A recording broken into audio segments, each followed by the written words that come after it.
श्रीमन्नारायण लक्ष्मी नारायण श्रीमन्नारायण नारायण नारायण श्रीमन्नारायण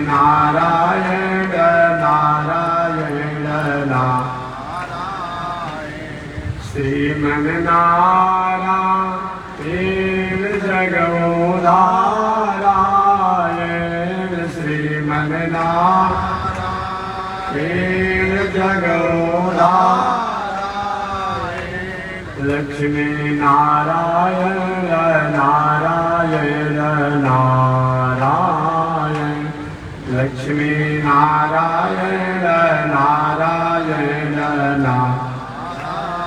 आग लगे आकाश में बरसन लगे अंगारो आग लगी आकाश में बरसन लगे संत नहीं होते जग में तो जल मरता संसार हो संत नहीं होते जग में तो जल मरता संसार श्रीमन्नारायण नारायण नारायण श्रीमन्नारायण नारायण नारायण लक्ष्मी नारायण नारायण नारायण लक्ष्मी नारायण नारायण बोलिए श्री लक्ष्मी नारायण भगवान की अनंताचार्य कृपया वेदांत द्वय पारगम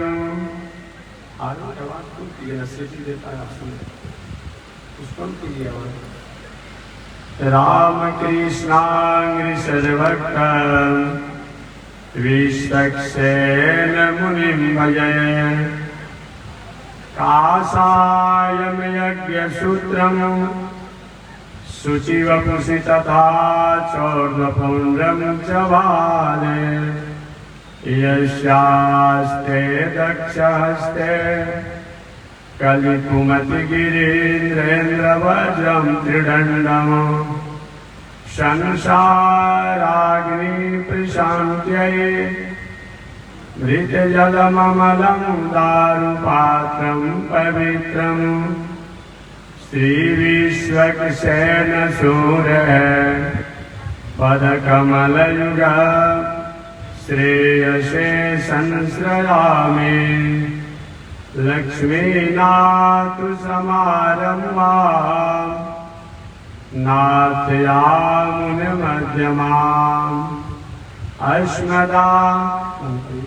अस्मदाचार्य पर्यन्तां वन्दे गुरो परम्पराम्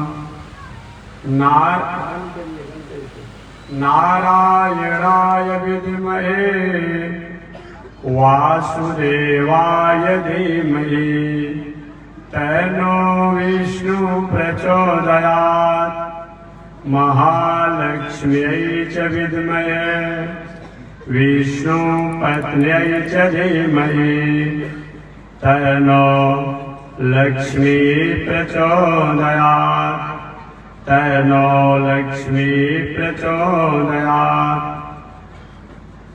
परमाराध्य श्री लक्ष्मी नारायण भगवान नित्य वंदनीय पूज्य गुरुदेव श्री त्रिदंडी स्वामी जी महाराज के जुगल चरणों में कोटिशः नमन।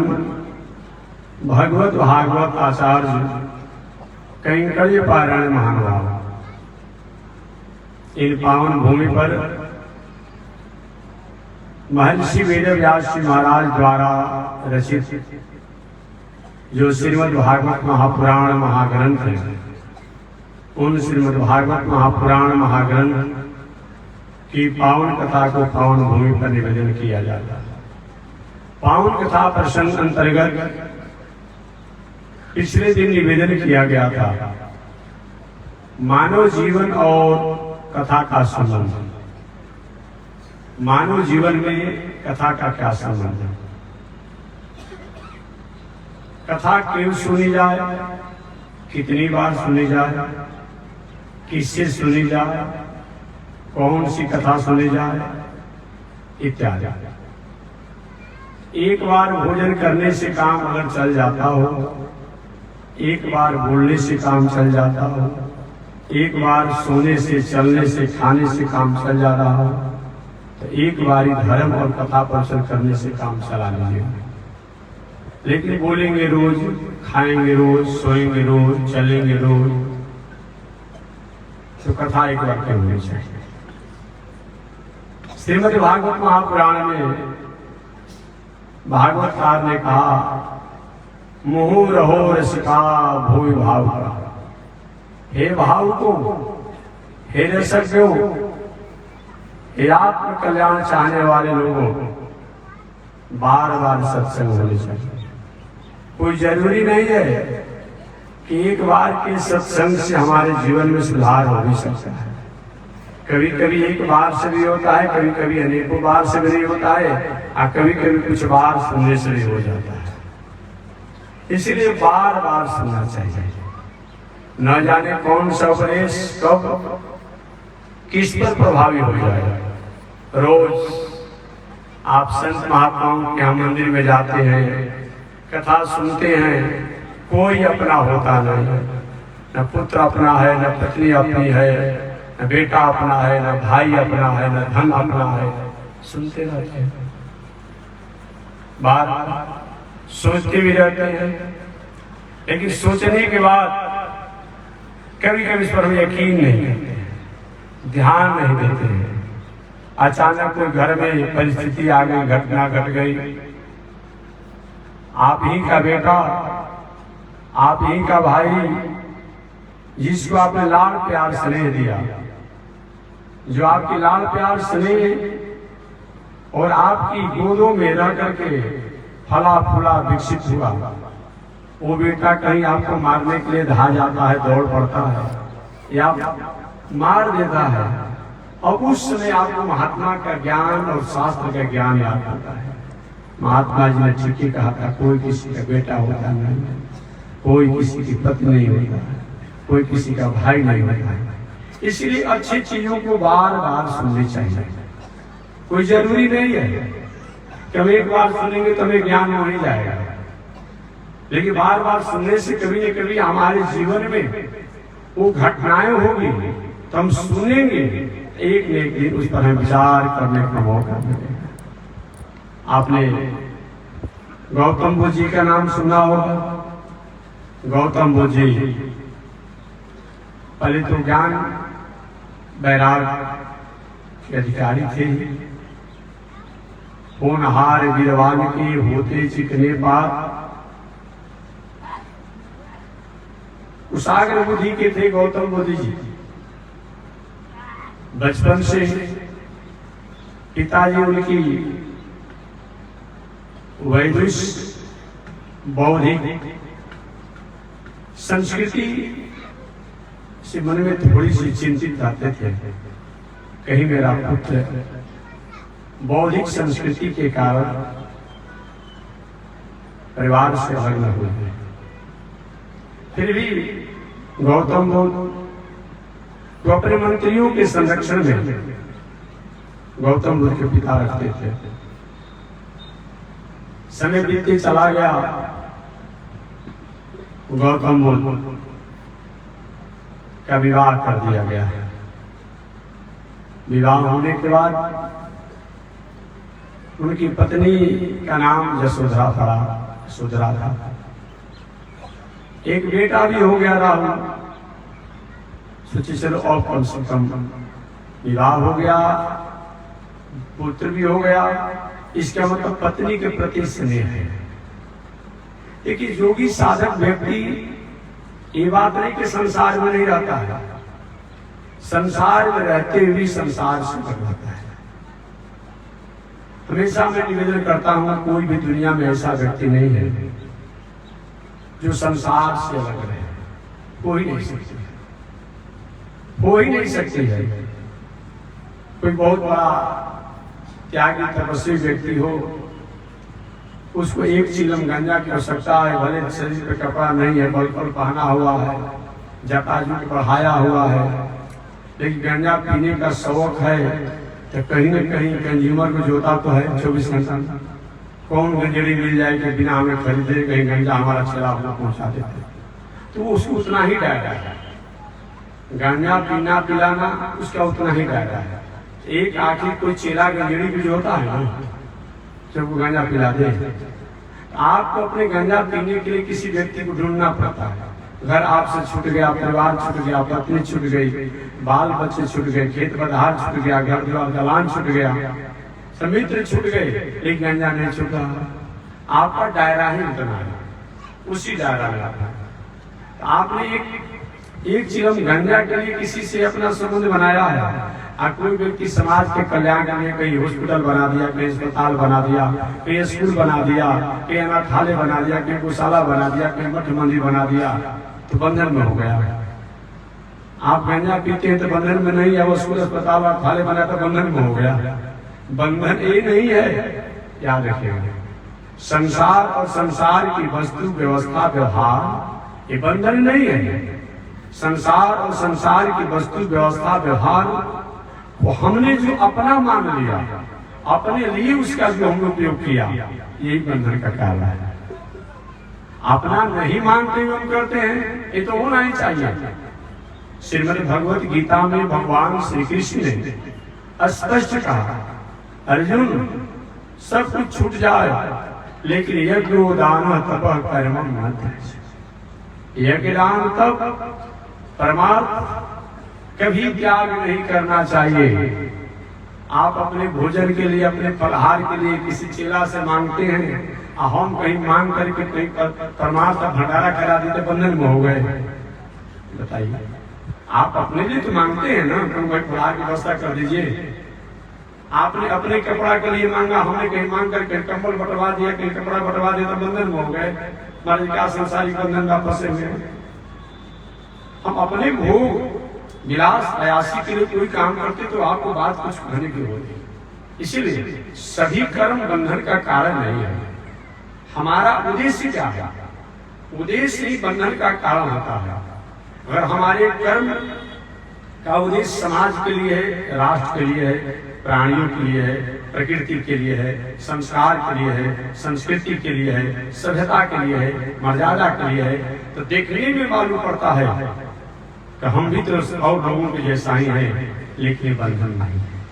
अगर हमारा उद्देश्य अपने और अपने निजी स्वार्थ में अगर है, तो चाहे वो कुछ भी हो, हर कर्म बंधन बनता है।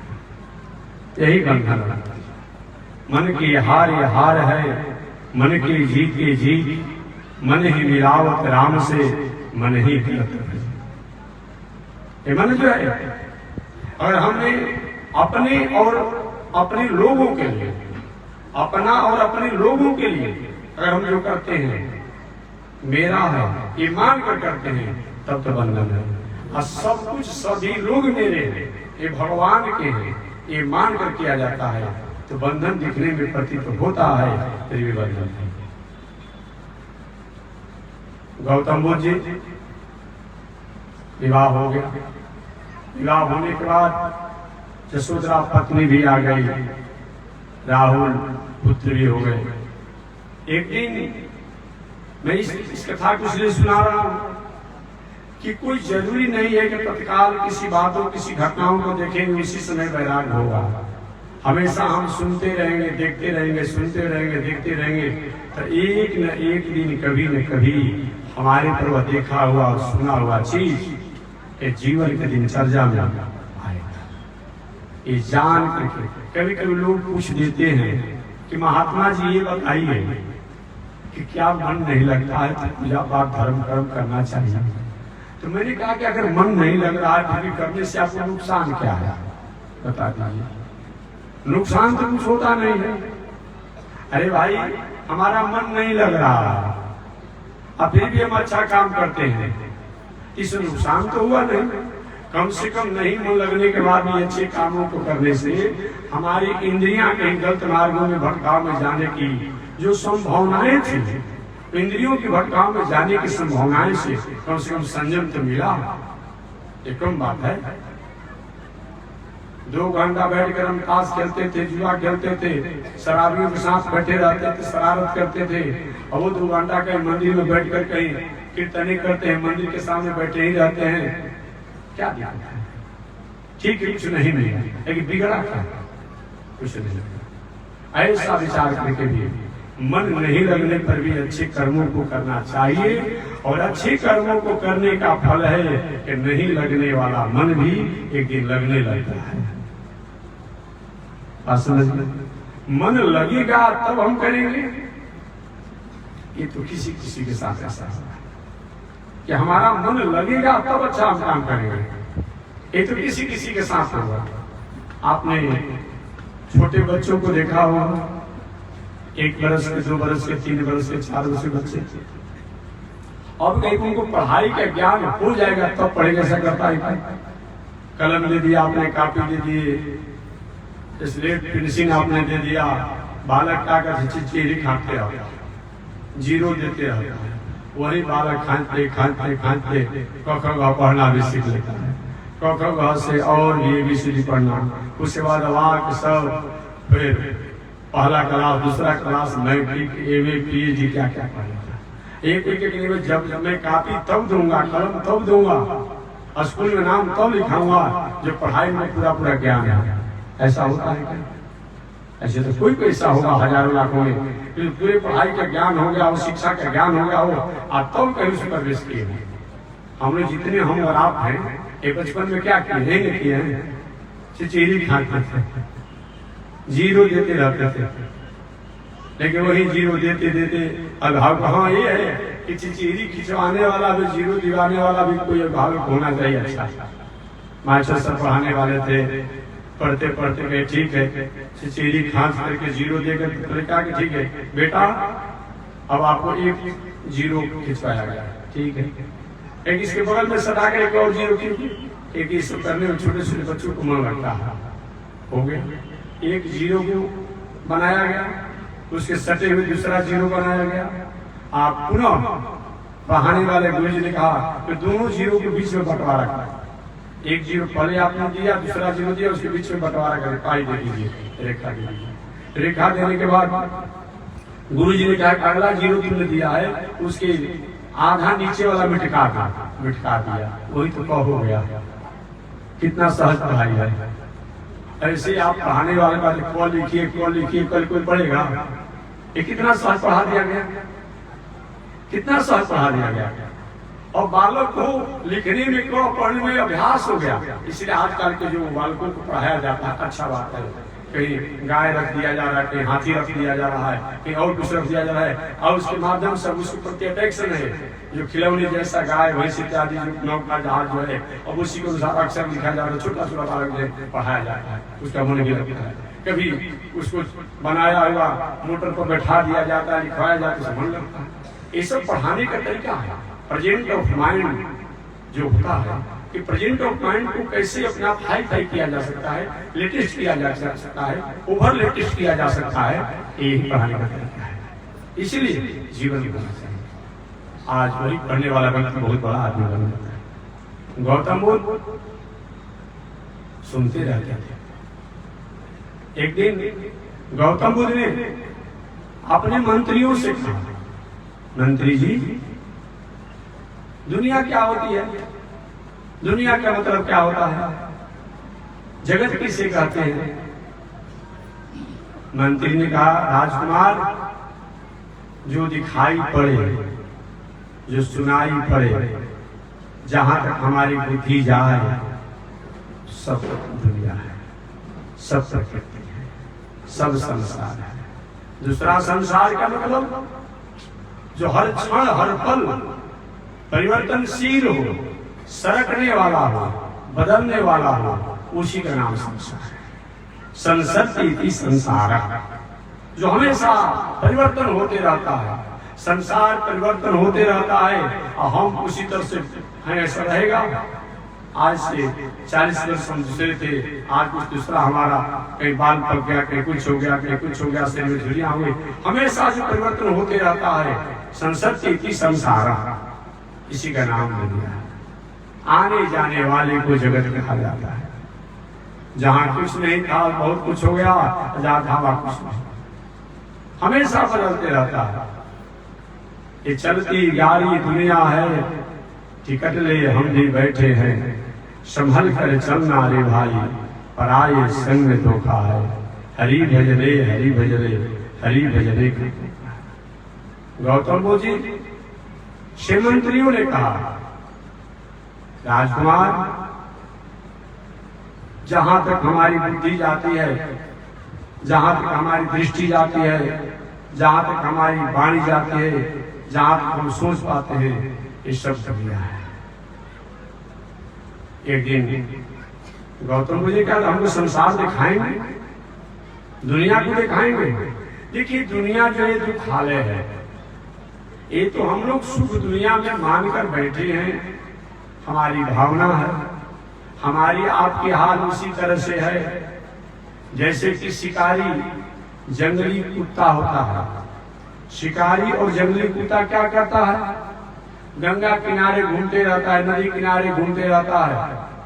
बहुत दिनों का सूखा हड्डी कहीं इसने देख लिया, दौड़ते हुए गया वो कुत्ता और सूखी हड्डी को अपने दांतों से पकड़ लिया, और पकड़ करके सूखी हड्डी को अपने दांतों के मसूड़ों से दांतों से प्रहार करता है।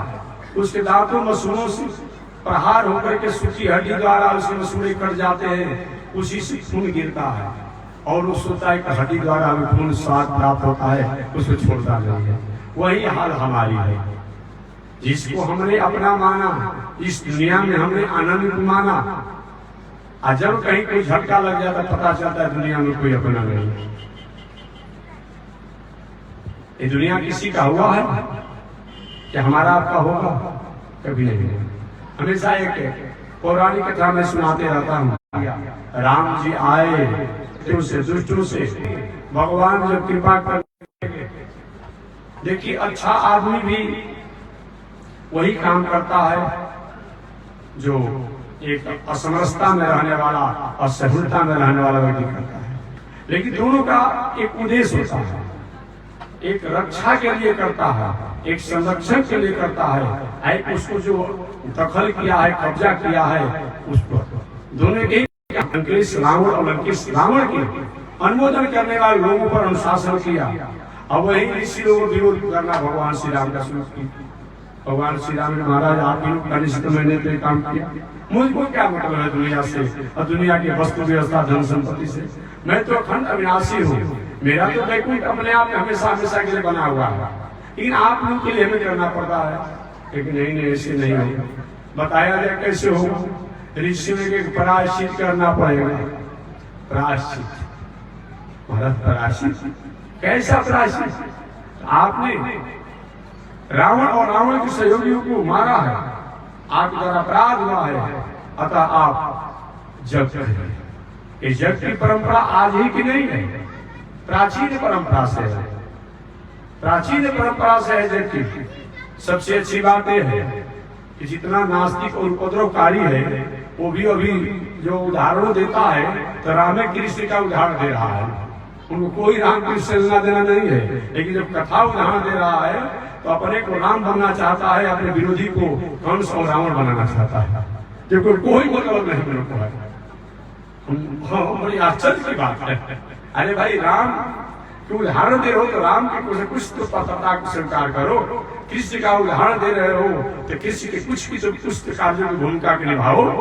ये भूमिका नहीं निभाएंगे, एक उदाहरण जब दिया जाएगा यही दिया जाएगा। मैं निवेदन करना चाह रहा था, भगवान ने बताया जाए क्या करें? महाराज प्रायश्चित करना पड़ेगा, जग करना पड़ेगा। ठीक है, जग करेगा। भगवान श्री राम ने जग किया, और जग करने के बाद जब जग का आयोजन हुआ तो सबसे पहले आधे ऋषि लोग तो राम जी का विरोध कर दिए। जो प्रार्थना मिलकर प्रार्थना किए, लेकिन दुष्टों को संहार करना चाहिए, आधे ऋषि लोग विरोध कर दिए। नहीं नहीं, कुछ भी हो, राम जी राजा बन जाए, अयोध्या के सब कुछ हो, हम लोग उनका आदर करते हैं, लेकिन उनके द्वारा अपराध जो हुआ, हिंसा हुआ है, इसका मैं अनुमोदन नहीं करूंगा और जग का विरोध कर दिया उन्होंने। भोज भंडारा पूजा पाठ में सम्मिलित नहीं हुआ। आज ही की बात है, ये पहले भी परंपरा चलती थी। सब लोगों ने मिलकर के एक कार्य कराया, बाद में नीलो किया गया, से जग भी शुरू किया गया, अजग में लोग विरोध शुरू कर दिया। नहीं नहीं सही, अंत में कुछ लोग सम्मिलित भी हुए, नहीं भाई हमें लोग कहे करना अच्छी बात नहीं है। तो कभी कभी आप लोग आपस में थोड़ा सा तकरार करते हैं, तो कह देते कि आप 3 में कहे कि 13 लेते हैं, कहते हैं लोग कुछ लोग कि आप 3 में कहे कि 13 लेते हैं। तो यही 3 और 13 ऋषि लोग नहीं भाई कुछ भी हुआ है, हम तो भाई जग में सम्मिलित हुए, वो लोग सम्मिलित हो गए, बाकी शेष ऋषि लोग सम्मिलित नहीं है। देखिए ऋषि कोई भी छोटा नहीं है, क्या गोत्र कोई छोटा नहीं है, लेकिन कर्म और उद्देश्य के अनुसार छोटा बड़ा का बात होती है। तो 3 और 13 लोग भगवान श्री राम के कार्यों का अनुमोदन किया, शेष ऋषियों ने अनुमोदन नहीं किया। नहीं, जग होने के बाद भोज भंडारा भी चला।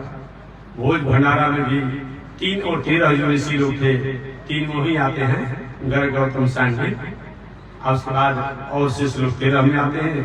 तो 3 और 13 दोनों भंडारा का जग का प्रसाद तो पाए, लेकिन कहे नहीं नहीं कुछ भी हो, हम दान नहीं लेंगे। आज कुछ लोग होते हैं दान नहीं लेते हैं और दूसरा जब कुछ कर लेंगे। हमारा विषय नहीं है, हालांकि नाराज होकर कोई कहीं कोई बात में नहीं कहना चाहता हूँ। कई लोग कह देते हैं कि हम अमुक हैं, गौतम है, अमुक है, बावन नाम है, हम लोग जजमन क्या नहीं करते। अरे भाई कहाँ नहीं करते हैं, बैक साइड से जाकर पीछे पकड़ लेते हैं, कर लेते हैं, गांव में नहीं करेंगे, जवार में के बाहर में करेंगे। बताइए, बाहर में जाके बहुत कर लेता है, यहाँ का नहीं करते हैं। गौतम है तो हम अपना बावन गाँव है। देखिए ये सब जजमनी का करने या नहीं करने से थोड़ी कुछ छोटा बड़ा हो जाता है। अरे भगवान ने हमको भाई अधिकार दिया है, तो अपने आप में हम कर रहे हैं गुरु पुरोहित का काम। भगवान श्री कृष्ण, भगवान श्री राम ने अपने आप जिनको आदर दिया, हम कर रहे हैं। ये कौन गलती बात है? ये पुरोहिती कर्म करना, ये तो वशिष्ठ जी ने अपने को नीचा अनुसंधान कर लिया है कि पौरोहिती कर्म अति नहीं। इसका मतलब ये नहीं होता कि पुरोहिती कर्म निंदित होता है, नहीं नहीं, अपने को नीचा अनुसंधान किया गया है। निंदित क्यों कहा वशिष्ठ जी ने? इसीलिए निंदित कर्म कहा कि पुरोहिती कर्म में संकल्प लेना पड़ता है, और संकल्प में प्रायश्चित लेना पड़ता है। देखेंगे जब कोई संकल्प होता है, कायिक, वाचिक, मानसिक, सांसर्गिक, जो भी ऊपर से नीचे से, रात में, दिन में, स्वप्न में कोई भी पाप किए हैं, लीजिए पुरोहित जी अपने कपार। इसीलिए मैं एक बात और कहना चाहूंगा महानुभावों से, जो पुरोहिती कर्म कराने वाले हैं, महापुरुषों से मैं निवेदन करना चाहूंगा, ये लोग इसी तरह दान नहीं देते हैं, वो संकल्प करके देते हैं। तो आपको भी चाहिए कि कम से कम जो कुछ भी मिल रहा है पुरोहिती में, उसमें से कुछ न कुछ % परमार्थ में लगाना। मंदिर हो, स्कूल हो, अस्पताल हो, अनाथालय हो, गौशाला हो, कन्याओं का विवाह करना हो, कहीं पुस्तक बांटना हो, दवा बांटना हो, लगा दीजिए। और नहीं लगाएंगे तो होगा क्या? महाराज जी 4 चीज के आचार्य थे, बहुत बड़े जिला के नामी विद्वान थे। और बेटा क्या हो गया? झुम बराबर झुम सर। एक कभी आपने सुना है कि नहीं सुना है? देखा है कि नहीं देखा है? सुने भी होंगे, देखे भी होंगे। महाराज जी का कुल खानदान बहुत था, बहुत बड़े कुल खानदान के महाराज जी, पुरोहित महाराज कुल खानदान के हैं। अब बेटा क्या हो गया? निरक्षर भट्टाचार्य। इसीलिए कुछ भी मिलता हो उसमें कुछ न कुछ परमार्थ करना चाहिए। क्या देखिए, क्योंकि इस तरह कोई नहीं देते। तो वशिष्ठ ऋषि ने इसीलिए कहा कि मैं पुरोहिती कर्म नहीं कराऊंगा, परंतु भगवान ने कहा कि पुरोहिती कर्म नहीं कराएंगे। अगर कहीं मैं आ जाऊंगा तब आपका जजमान बन करके वशिष्ठ मैं कराऊंगा। इस ब्रह्म की प्राप्ति के लिए, इन ईश्वर की प्राप्ति के लिए बड़े बड़े साधक लोग अपनी साधना करते हैं। दिव्य चक्षुरादतम तद विप्रासो विपन्वयो जागेवान समिंदते विष्णोर्यत् परमं पदम पर्याप्तानंतराय सर्वस्मोदिरागम मूर्तम भवति सर्वस्याप्ते सर्वसजिते सर्ववेदनाप्नोति। जिस परमात्मा को प्राप्त करने के लिए बड़े बड़े अमलात्मा विमलात्मा लोग बहुत दिनों तक साधना तपस्या करके प्राप्त करते हैं, वो परमात्मा मेरा जजमान बनेंगे। उनके हाथों को देखने को, उनको मुंह देखने को, सब आज्ञा देने को, जब को भी संस्कार कराने का मौका मिलेगा तब तो मैं पुरोहिती कर्म कराऊंगा। वही वशिष्ठ ऋषि जी पुरोहिती कर्म कराएंगे। तो पुरोहिती कर्म निमित्त नहीं है, वो अपने को नीचा अनुसंधान किया गया है। व्यास जी महाराज ने कहा पापो हम पाप कर्मा हम पापात्मा पाप कर्म संभव। क्या व्यास जी से कोई पापी नहीं था? तुलसीदास जी कहते हैं मूसम कौन कुटिल खल कामी, हमारे से कौन कुटिल होगा, खल होगा, कामी होगा। क्या तुलसीदास से कोई कुटिल खल कामी नहीं था? कितना लोग जीवन बीत जाता है जवानी से लेकर के अब बुढ़ापा तक पत्नी के पीछे पीछे घूमते रहते हैं, तनिको उनको बैराग होता है? तुलसीदास जी को एक हल कहीं पत्नी ने झटका दिया, डांटा, अज्ञान बैरागी बन गए। बताइए, तो एक बार पत्नी की फटकार पर तुलसीदास जी इतने बड़े साधु बन गए, ज्ञानी बन गए, तपस्वी बन गए। कितनों जीवन भी जाता रोज पत्नी गाली देती रहती है अपने आप को। देखिए कितनों का ऐसा होगा कि सुबह से शाम तक अपने आप काम की दिनचर्या होती होगी। ये मेरा विषय नहीं है। आज के शिक्षित युग चल रहा है, हर 24 घंटा में अपने आप हो रहा होगा कि भाई वो ईगो में है, वो मानते कि मैं भी भाई मैं पढ़ा लिखा हूँ, आप मानते कि मैं भी पढ़ा लिखा हूँ। तो पहले तो समझौता भी हो जाता था और थोड़ा ईगो की लड़ाई हो गई है। इसीलिए तो मैं निवेदन करना चाह रहा कि ये नीचा अनुसंधान है, न कि इसका मतलब कब तुलसीदास के समान, व्यास जी महाराज के समान हमारे वशिष्ठ जी कहते हैं कि पुरोहिती कर्मपति निंदित, इसका मतलब सबसे बड़ा निंदित कर्म है। कुछ महानुभाव सब, इसीलिए हमारा भारतीय दर्शन जो है, हमारा वैदिक दर्शन जो है, ये हमारा भारतीय दर्शन, वैदिक दर्शन, इस शब्दों के अनुसार अर्थ नहीं किया जाता है। जैसा प्रकरण होता है उस प्रकरण के अनुसार उस शब्दों का अर्थ को किया जाता है, न कि केवल शब्दों का अर्थ किया जाता है। मैं निवेदन करना चाह रहा था, वही भगवान श्री राम ने जग किया तो जग में 3-13 को छोड़कर सब लोग तो भोजन करने आए ही नहीं, और 3-13 को छोड़कर के भोजन करने जब नहीं आए, अंत में 3-13 भोजन तो किए। अब भोजन करने के बाद 13 लोग कहे कि भैया हम भोजन करने तो आ गए लेकिन दक्षिणा नहीं लेंगे, दक्षिणा नहीं लेंगे। तो 13 लोग उधर चढ़ गए, 13 लोग उधर चढ़ गए। जात पात कुल खानदान में कोई कमजोर नहीं है, 13 लोग चढ़ गए। बाकी कौन बच गए? 3 लोग, गर गौतम सैंडिल। भगवान श्री राम ने जग के अवसर पर 3 गो 4 गो सोना का गाय बनाया दान करने के लिए। शास्त्र में बताया गया है कि धन संपत्ति हो, सोना चांदी बहुत कुछ बताया गया। अभी कैमूर में थे ब्राह्मण विद्वान थे, हमसे झगड़ा करने लगे कि महात्मा जी सुरवा ऐसा नहीं बनवाया आपने, ये नहीं बना। कलयुग चल रहा है और कलयुग में सचमुच ऐसा कहेंगे कि भाई जो जग कर रहा हो वो जग की जमीन को दान करेगा। लिखा तो है कि जहाँ जग करना चाहिए उस जग की भूमि को जगशाला को दान दे देना चाहिए। तो जहाँ जहाँ जग होकर दान करने लगेंगे तो जग कराएगा, बैठने भी नहीं देगा, जग कराने के बाद फलों लगेगा। इसीलिए उसके बदला में 1500 ब्राह्मणों को विद्वानों को निष्क्रिय दे दिया। लिखा है गोदान, वृषभ दान, मंडप दान, बहुत कुछ लिखा हुआ। अब कहाँ से हम सामान लाएंगे? गाँव गाँव जग कर रहे थे, कहाँ से गोदान लाएंगे? उसके बदला कुछ पैसा रुपया दे दिया। सोना जहाँ लिखा है कि सोना के बात आती है, तो सोना की जगह कहीं अभाव होगा तो कुछ से काम चला लिया जाएगा। हाँ, इससे काम चल जाएगा। इसीलिए तो हमारा भारतीय दर्शन में जहाँ सोना की बात आती है यहाँ गोबरों से काम चला लेते हैं। कितना सहज हमारा भारतीय दर्शन है, कितना भारतीय हमारा दर्शन सहज है कि गोबर से भी हम गाय का गोबर से काम चला लेते हैं। 4 गाय सोना का दान भगवान श्री राम ने की। आधे ऋषि तो आए नहीं थे, 3-13 लोग आए थे। 13 लोग भंडारा बताएंगे, दक्षिणा नहीं लेंगे, इसलिए वो अलग हो गए। बाकी बचे 3 ऋषि लोग, गर्ग, गौतम, सैंडल, और तीनों में 4 गो सोना की गाय थी, भगवान श्री राम ने दान किया था। और हुआ कोई कैसे बांटा जाएगा, तो हुआ कि 3 गो तो सीधा साधा आयु बेसी हो रही है, तो हुआ कि इस गाय को 3 लोग बांट लेंगे। गौतम ऋषि ने कहा कि देखिए भाई, चाहे सोना के ही गाय क्यों ना हो, चाहे ऐसा भी कागज की मूर्ति कहाँ जाता है फोटो को, तो हम ऐसे नहीं लेंगे। आप दोनों आदमी 2-2 गाय ले लीजिए, गर्ग और सैंडल ऋषि आप 2-2 गाय ले लीजिए, हम नहीं लेंगे। और गर्ग और सैंडल दोनों नाराज हो गए गौतम ऋषि, अपने ग्रही मानते हैं, अब नाराज हो गए कि ठीक है आपको समझा देंगे। वही गौतम ऋषि जब तपस्या कर रहे थे, तो उनकी तपस्या क्षेत्र में जाकर के एक ऋषि गाय बन गए माया के, और दूसरा ऋषि गाय के मालिक बन गए। और जो भी माया के गाय